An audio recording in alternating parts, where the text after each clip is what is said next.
1절입니다. 범사에 기한이 있고 천하 만사가 다 때가 있나니. 자, 전도서는 사실 이해하기도 어렵고 또 설교하기도 쉽지 않은 본문입니다. 그나마 그 중에서 이 3장이 제일 우리에게 익숙한 그런 말씀이죠. 범사에 기한이 있고, 기한이라는 것은 정해진 시간을 말합니다. 정해진 시간. 그러니까 모든 일에는 정해진 시간이 있다라는 거죠. 천하 만사가 다 때가 있나니, 모든 일에는 때, 발생되는 시간이 있다 이겁니다. 같은 것 같지만 좀 틀립니다. 그래서 때는 보통 어디에든지 이렇게 쓸 수 있는데 발생되는 시간, 모든 일에는 발생되는 시간이 있다. 그러나 기한이란 말은 좀 특별할 때 쓰여지죠. 정해진 시간. 좀 더 구체적으로 나누면 기한은 우리 인간 편에 있어서 표현을 하는 거고, 때라는 거는 이제 하늘 세계에서, 하나님의 세계에서 표현할 수 있는 말입니다. 자, 1절에서 하고자 하는 말은 인생 만사에는 하나님의 정하신 때가 있다. 모든 일에는 하나님이 정하신 때가 있다. 자, 무슨 때가 있는가? 2절부터 이제 나옵니다. 2절만 우리가 좀 해석을 하겠습니다. 날 때가 있고 죽을 때가 있으며, 심을 때가 있고 심은 것을 뽑을 때가 있으며. 날 때가 있고 죽을 때가 있다. 자, 내가 태어날 때가 있고 죽을 때가 있다는 거죠. 자, 이 말은 다시 말하면 1절을 중심으로 다시 해석하면, 내가 태어나고 싶어서 태어난 사람은 아무도 없다는 거죠. 하나님이 정하신 때에 태어나고 하나님이 정하신 때에, 부르실 때에 죽는다는 거죠. 사람이 아무리 똑똑하고 만물의 영장이지만 자기가 태어나고 싶어서 태어난 사람은 아무도 없고, 자기가 죽고 싶은 날에 정해서 죽은 사람은 아무도 없다는 거예요. 희한하게 그걸 못해요. 그러니까 다 하나님이 정하신 때가 있다는 거예요. 그래서 이것을, 이 말씀 하나만 가지고 우리가 적용을 하면은, 그래서 여러분, 내가 언제 죽을까 염려하고 걱정할 필요가, 두려워할 필요가 없다는 거예요. 그리고 여기서 하나 더 적용하면 이런 말 들어보셨잖아요. 사명자는 아무 때나 죽지 않는다. 사명자는 죽지 않는다. 왜? 사명을 다할 때까지 죽지 않아요. 아무리 핍박을 받고 우리가 학대를 받는다 할지라도, 또 고난이 있다 할지라도 사명자는 죽지 않습니다. 왜? 그 사명을 다 이루어야 되기 때문에. 때가 있다는 거죠. 그냥 죽는 것도 때가 있는데, 사명자가 죽는 것은 아무나 정할 수 없습니다. 하나님이 정하실 때 그때까지 있는 거죠. 자, 그 다음에 심고 거두는 때가 있다. 자, 겨울에 씨를 심고 봄에 거두는 것이 아니죠. 봄에 씨를 뿌리고 가을에 우리는 거둡니다. 씨마다 또 다 다르고, 우리 채소마다 다 다르죠. 또 다 다릅니다. 심을 때가 있고 거둘 때가 있어요. 그래서 그 시기와 계절, 그렇죠? 그 시기와 계절을 잘 맞춰서 뿌려야 제대로 자라고 수확을 할 수 있습니다. 음력과 절기가 그래서 중요한 거죠. 이 음력, 절기에 맞춰서 씨를 뿌려야 잘 거둘 수 있습니다. 내가 원한다고 아무 때나 뿌린다 해서 되는 게 아니고, 하나님이 정하신 이 시기와 때가 있다는 거예요. 이 식물조차도. 자, 이렇게 해서 모든 만사가 때가 있습니다. 자, 3절부터는 이제 읽어보겠습니다. 죽일 때가 있고 치료할 때가 있으며, 헐 때가 있고 세울 때가 있으며, 울 때가 있고 웃을 때가 있으며, 슬퍼할 때가 있고 춤출 때가 있으며, 돌을 던져버릴 때가 있고 돌을 거둘 때가 있으며, 안을 때가 있고 앉는 일을 멀리할 때가 있으며, 찾을 때가 있고 잃을 때가 있으며, 지킬 때가 있고 버릴 때가 있으며, 찢을 때가 있고 깨물 때가 있으며, 잠잠할 때가 있고 말할 때가 있으며, 사랑할 때가 있고 미워할 때가 있으며, 전쟁할 때가 있고 평화할 때가 있느니라. 자, 이렇게 다 때가 있다는 거예요. 모든 일은 때가 있다는 말입니다. 그래서 사람이 한 것 같지만 하나님이 정하신 때의 일들이 발생한다는 겁니다. 내가 사랑하고 싶다 해서 사랑해지는 것도 아니고 다 때가 있다는 거죠. 자, 이 때가 있는데 우리가 두 가지로 오해하면 안 됩니다. 첫 번째는, 하나님이 그럼 악한 일도 때를 정해서 다 이렇게 진행하시는가? 아닙니다. 푸틴이 아직도 이렇게 반성을 안 하고 계속 전쟁을 하려고 하고 있는데, 그럼 푸틴이 우크라이나를 공격하고 민간인을 막 학살하고 전쟁 범죄를 하는 것을 다 하나님이 정하신 때를 놓고 이렇게 막 허락해 진행을 하고 계시는 건가? 아니라는 겁니다. 이렇게 하는 것은 하나님이 하시는 게 아니고 악이 이런 일을 행하는 거죠. 악이 역사하는 거죠. 하나님은 그것을 허락하시는 겁니다. 하나님이 이렇게 대놓고 계획해서 하시는 게 아니고 하나님은 허락하시는 거죠. 그래서 하나님이 악을 조장하는, 때를 정해놓고 악을 조장하는 그런 분은 아니라는 겁니다. 두 번째, 이제 우리에게 실제적으로 다가오는 것. 그러면 모든 것은 다 때가 정해져 있는데, 그럼 이건 숙명론을 말하나 운명론을 말하나 생각할 수 있죠. 그러면 우리 인간이 할 수 있는 게 없다라는 거죠. 어차피 뭐 하나님 정하신 때가 있고 다 그 때대로 될 건데, 그럼 인간이 할 게 뭐가 있느냐? 그냥 운명대로 되도록 기다리면 되지 않는가라고 생각합니다. 자, 전도서가 말하고자 하는 것은 이것이 결코 아닙니다. 전도서는 운명론을 말하는 것이 아닙니다. 하나님의 때와 시기가 정해져 있다. 이 말은 인간이 운명론을 믿고 그냥 그냥 모르겠다 하고 살라는 말이 아닙니다. 하나님이 때와 시기를 정해두어서 인간이 그 하나님의 때와 시기를 알 수 없다라는 것을 말하는 거죠. 알 수 없다는 거죠. 알려고 하지 말라는 겁니다. 그거 바꾸려고 하지 말라는 겁니다. 그래서 결론은 운명론이나 이 허무한 가운데 살지 말고, 알려고도 하지 말고, 바꾸려고도 하지 말고, 즐기면서 행복하게 살아라. 이게 이제 전도서의 교훈입니다. 자, 예를 들면 요즘 월드컵 그 한국전 할 때 새벽기도 안 나오신 분들 계시죠? 자, 누군지 다 여기서 안 보여서 다행인데 여러분, 왜 우리가 그 월드컵을 봅니까? 한국이 질 거란 걸 알면 보겠습니까? 한국이 이길 수도 있다는 그 1%의 희망을 갖고 우리가 보는 거잖아요. 그리고 이 경기를 누가 이길지 모르니까 오히려 즐기면서 보죠. 우리가 뉴스를 통해서 또 네이버로 이렇게 하이라이트 영상을 보면 실시간 2시간 보는 것보다 재미가 없어요. 왜냐면 이미 결론을 알고 있거든요. 골을 언제 넣지? 이게 안 들어갈 것도 알고 이게 들어갈 것도 알죠. 2대1로 이기니까. 알고 보면 재미가 없는 거예요. 근데 모르고 보니까 그 순간순간이 재밌고 그 순간순간이 귀한 거예요. 손흥민이가 부딪혀서 넘어졌지만 심각한 부상이 아니라는 거, 그 다음에 죽지 않는다는 거, 하이라이트를 통해서 보면 다 알기 때문에 그게 염려도 안 되고 걱정도 안 되고 애틋하지도 않아요. 그러나 실시간으로 보면 다치면 안 되는데, 부상 입으면 안 되는데, 이런 공감이 생기는 거죠. 모르고 보는 게 재밌다는 거예요. 인생이 똑같습니다. 정해진 시기와 때가 있는데 그걸 사람이 알려고 하는데 알아봤자 도움도 안 되고 인생이 재밌는 것도 아니라는 거예요. 오히려 여호와를 경외하면서 행복하게 즐기면서 사는 게 하나님이 우리 인간에게 주신 낙이고 복이라는 겁니다. 이게 바로 우리 전도서가 주는 결론이에요. 그래서 전도서 될 때 허무하고 헛되다, 이걸 우리에게 가르쳐 주는 게 아니라는 겁니다. 자, 9절. 일하는 자가 그의 수고로 말미암아 무슨 이익이 있으랴. 사람 애쓴다고 해서 이런 일에 무엇을 더 보탤 수 있겠는가, 이런 말입니다. 무슨 이익이 있으랴, 이 말은 번역을 다른 성경에 보면 사람이 애쓴다고 해서 이런 일에 무엇을 더 보탤 수 있겠는가. 이 말은 다른 말로 하면 사람이 애를 쓴다고 해서 하나님의 때와 시기를 바꿀 수 있는가 라는 말씀입니다. 바꿀 수 없다, 이걸 지금 말하고 있죠. 절대 바꿀 수 없습니다.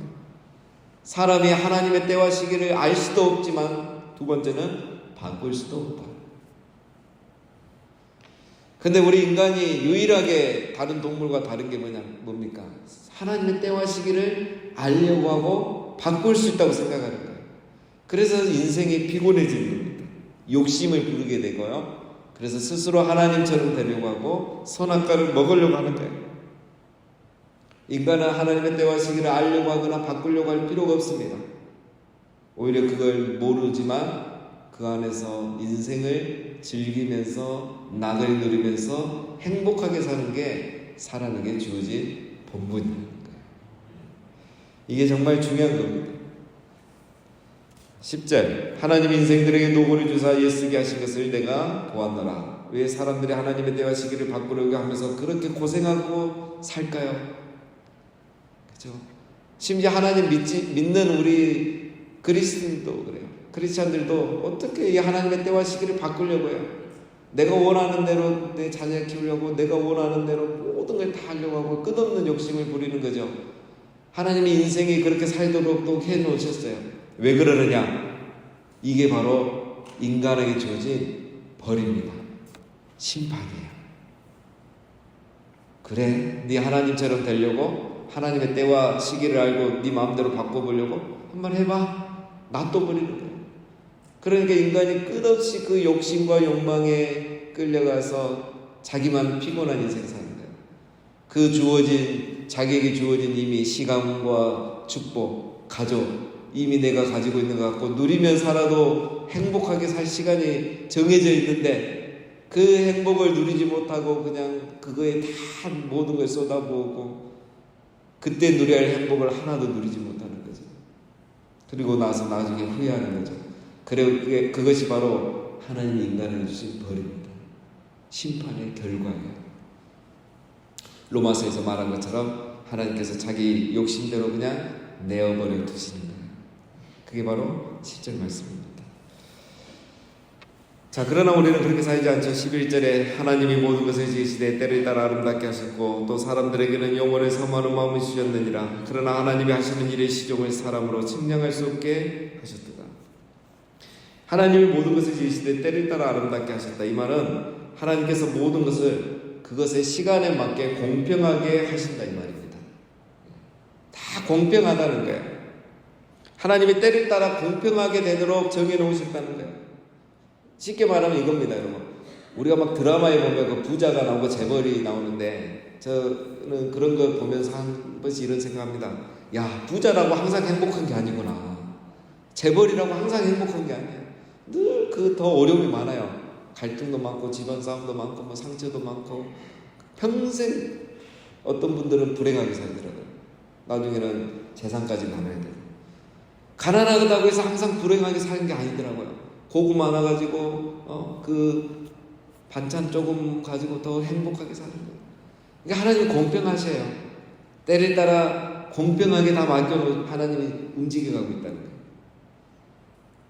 그래서 하나님께서 이렇게 다 상대적으로 볼 때 공평하게 놓으셨습니다. 그래서 우리가 너무 불공평하다 이런 생각할 필요도 없고 나는 불행하고 저 사람은 왜 이래 행복하지 이런 생각할 필요도 없고 그 다음에 질투할 필요도 없다는 거예요. 시기할 필요도 없습니다. 하나님 다 때를 따라 공평하게 놓으셨어요. 몰라서 그리고 우리가 얘기를 안 해서 그렇지 하나님이 봤을 때는 다 공평한 거예요. 사람들이 자기 아픔과 이 고통을 숨기려고 하기 때문에 드러나지 않을 뿐입니다. 또 사람들에게는 영혼을 사모하는 마음을 주셨으니 여기서 영혼 우리가 살펴봤죠. 요즘 전도서 올라 영혼하는 거. 근데 여러분 원문에는 사모하는 마음이라는 단어가 없습니다. 하나님이 영혼을 사람들의 마음 안에 두었다 이렇게 되어 있어요. 해석하기가 정말 어렵죠. 이거는 뭐 이렇게 해서 참 설명하기 어렵습니다. 영혼을 사람 안에 두었다. 이 말은 어떤 우리 사람이 하나님의 때와 시기에 대해서 또 영원한 것에 대해서 자꾸 알려고 하고 또 관심을 갖고 그것을 위해서 살고 거기에 가치를 부여하면서 살려고 하는 그런 것들을 우리 사람 안에 두었다. 이걸로 생각하시면 되겠습니다. 동물들에게는 그런 게 없잖아요. 동물들은 땅만 보고 살죠. 오늘의 먹을 것만 구하면 되기 때문에. 그러나 사람은 영혼을 안에 두셨기 때문에 올라온 안에 두셨기 때문에 그렇게 살지 않는 거예요. 그러나 하나님이 하시는 일의 시종을 사람으로 측량할 수 없게 하셨도다. 사람은 찾을 수도 없고 알 수도 없어요. 하나님께서 인간에게 영혼을 주셨고 인간에게 지식을 주셨는데 지혜를 주셨는데 그 지혜와 지식과 올라옴을 가지고 하나님의 때와 시기를 알고 싶어하고 거기에 가치를 부여하고 또 의미 있게 살고 싶어하지만 때와 시기를 알지는 못한다는 거예요. 주셨는데 또 알지 못해요. 이게 신비입니다. 이게 신비예요. 그래서 이 신비의 영역이라는 게 신앙에 있어서는 굉장히 중요합니다. 그래서 우리 칼빈은 이걸 굉장히 중요해서 이런 영역들을 신비의 영역으로 이렇게 묶어놓죠. 그래서 성찬론도 칼빈은 깊이 있게 논쟁을 하지 않습니다. 그리스도가 임재하니 변화되니 뭐 기억하고 기념하니 그게 중요한 게 아니고 그 안에 있는 신비, 그 성찬식을 행할 때 그리스도가 임재하시고 그 안에서 우리가 성령의 역사를 통해서 은혜 받는 이 신비의 영역이 있다, 이렇게 표현하죠. 이 신비라는 게 그래서 굉장히 중요하고, 이걸 이제 굉장히 잘 살리고 있는 데가 이제 동방정교회죠. 이분들은 이 신비의 영역을 아주 소중하게 여기면서 잘 살립니다. 물론 이제 지금은 그 제대로 안 돼서 많이 이렇게 동방정교회가 이제 많이 죽어가고 있지만, 이게 바로 신비의 영역입니다. 신앙은 이 신비의 영역을 알아갈수록 이제 깊어지는 거죠. 자, 11절은 그런 의미에서 볼 수가 있겠습니다. 자, 11절까지 우리가 살펴봤는데, 그럼 결론 어떻게 살아야 되는가? 오늘 전도서는 그래도 쉽습니다. 결론을 다 내려줘요. 12절, 사람들이 사는 동안에 기뻐하며 선을 행하는 것보다 더 나은 것이 없는 줄을 내가 알았고. 자, 하나님의 때와 시기를 우리가 알 수 없다 그랬죠. 그러니까 알려고 하거나 바꾸려고 하지 말고 어떻게 하라고요? 사는 동안에 기뻐하면서 살고 선을 행하면서 살아라. 이게 가장 좋은 거다. 하나님의 때와 시기가 정해졌다고 성령론 탓하고 삶을 비관하고 금수저 은수저 이런 말이나 해서고 다른 사람에게 불평 원망하고 그렇게 사는 거 삶에 전혀 도움 안 된다는 거예요.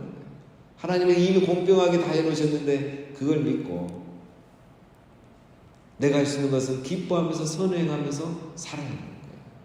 여러분, 이 땅에 부자도 있고 재벌도 있어야 되죠. 그런 분들이 있어야라고 우리가 일자리가 있는 거예요.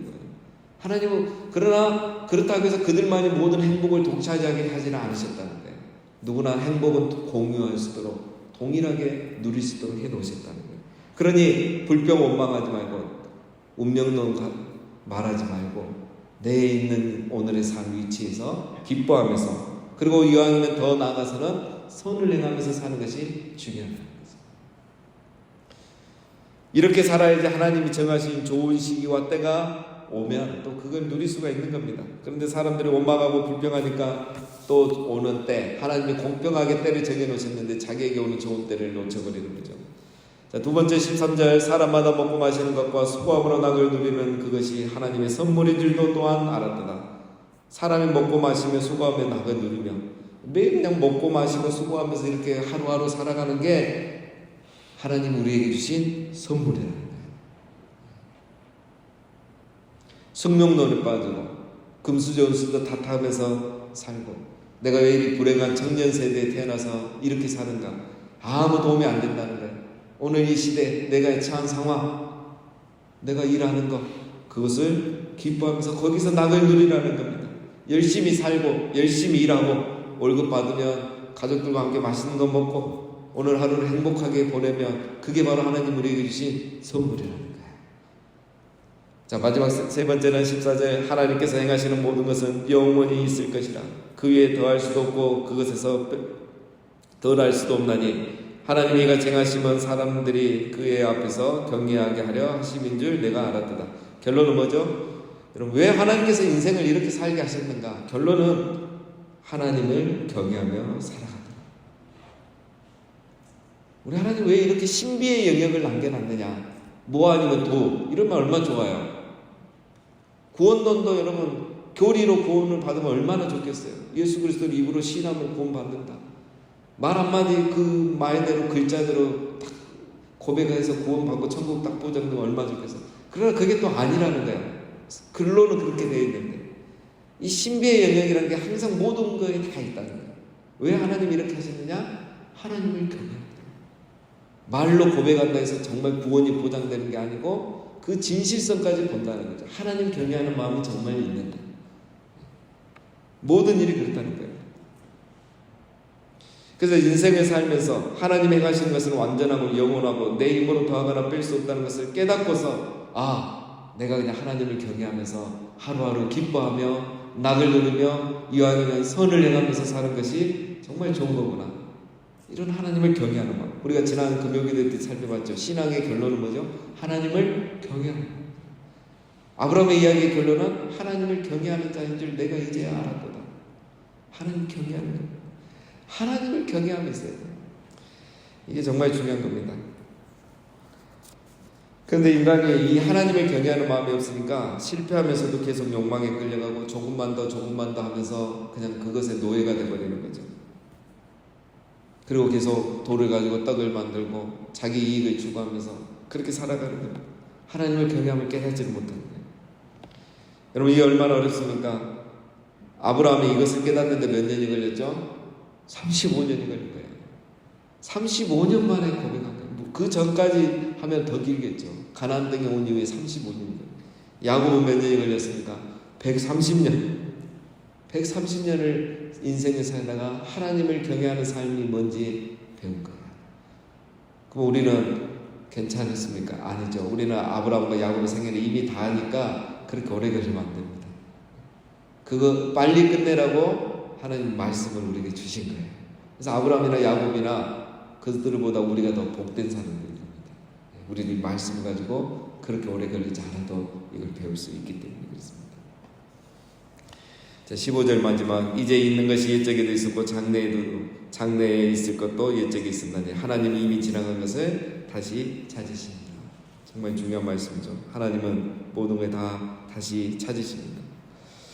예, 오늘 결론, 전도서에서 정말 중요한 말씀입니다. 제일 중요한 거를 또 이렇게 이해하기 쉽게 기록을 해놔서 우리가 감사하죠. 자, 우리가 하나님의 때와 시기를 알거나 변경할 필요가 없다 하려고 하지 말자. 어떻게 해야 된다? 오히려 기뻐하면서 선을 행하면서 살자. 그리고 먹고 마시며 수고하며 낙을 누리는 것이 하나님의 선물임을 알고 오늘 하루를 행복하게 살아야 합니다. 그리고 결론은 이 모든 삶 가운데서 우리가 하나님을 경외하면서 평생을 살아가는 것이 가장 중요한 겁니다. 행복한 삶을 살기 원하십니까? 많이 가지려고 하고 많이 누리려고 해서 결코 되는 게 아닙니다. 오늘 말씀처럼 하나님의 때와 시기가 정해져 있다는 것을 기억하고 오늘 하루 하나님께서 우리에게 허락하신 것들을 기뻐하고 선을 행하면서 하나님을 경외하며 사는 그 사람이 행복한 삶을 살아갈 수 있습니다. 우리 모두가 이 전도자가 주는 지혜대로 하나님의 때와 시기를 신뢰하고 하나님을 경외하면서 살아가시는 우리 모두가 다 되시기를 주님의 이름으로 축원합니다.